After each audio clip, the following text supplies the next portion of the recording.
Okay, so this is a summary of this differential calculus unit.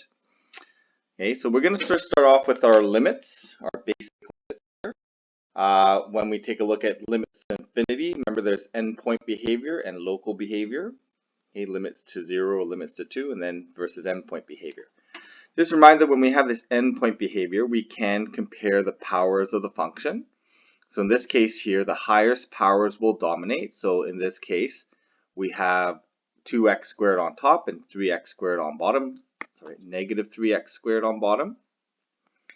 Okay, so when we take a look at this, we have equivalent powers. They can cancel out. These become insignificant.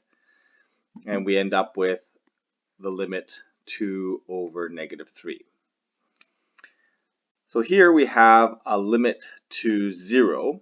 0 from the positive side. So if we approach 0 from the positive side, we're going to get log 1. Okay, log 1 is 0, and it's 0 from the positive side. So, and then we're going to end up with 0 in the denominator. So we end up with 0 over 0. So we could use L'Hopital's here, although in this one here, well, this is not endpoint behavior, so we cannot use our powers of functions. So it looks like we should use L'Hopital's here. Okay, so applying L'Hopital's,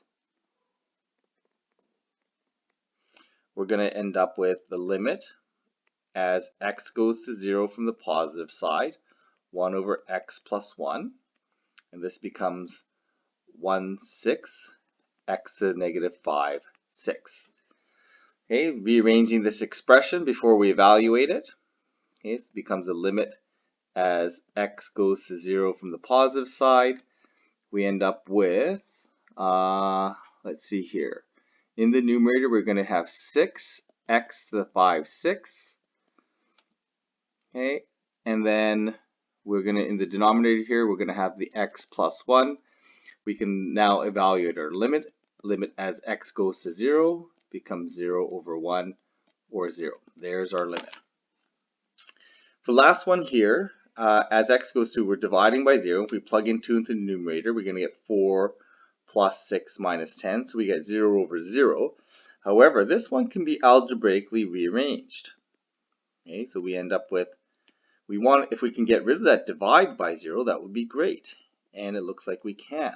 Because if we factor this, x plus 5, x minus 2 in the numerator, x minus 2 in the denominator, these two terms cancel out. There's our 0 divided by 0 that we're actually algebraically getting rid of.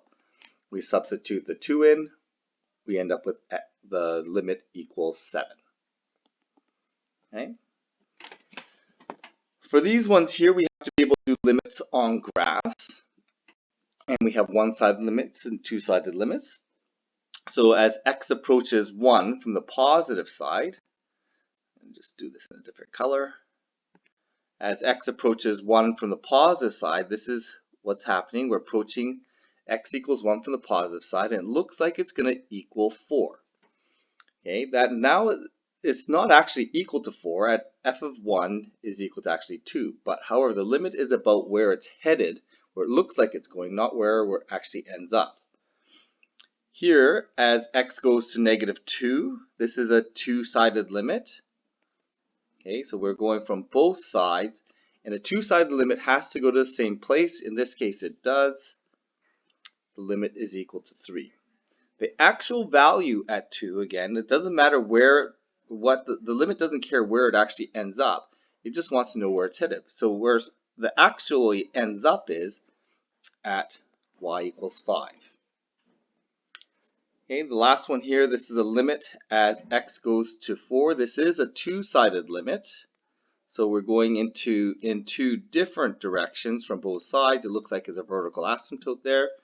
So this is, the limit does not exist. Okay, just as a note here, the limit as x goes to 4 from the negative side of f of x, that's going to be equal to negative infinity. And the limit as x goes to 4 from the positive side of f of x is going to equal to positive infinity.